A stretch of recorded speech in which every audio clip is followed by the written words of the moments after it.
Here's how I prep for a 3-hour run. Just a few years ago, I could barely bend forward, stand, let alone walk without excruciating back pain. Now, I'm training for my second ultramarathon and I feel better than ever. Warming up is essential for a long run because it increases the temperature of the tissue, which improves blood, oxygen, and nutrient delivery, which means you can work this tissue harder with less chance of injury. Here are my top 3 favorite exercises to prepare my body for running. Exercises like these are great for runners of all levels or anyone who wants to start moving and feeling better.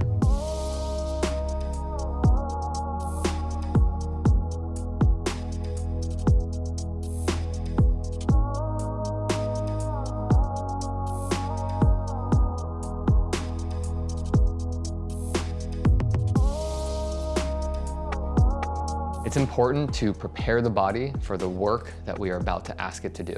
Part 2 coming soon, where I'm going to show you how I recover from a 3-hour run.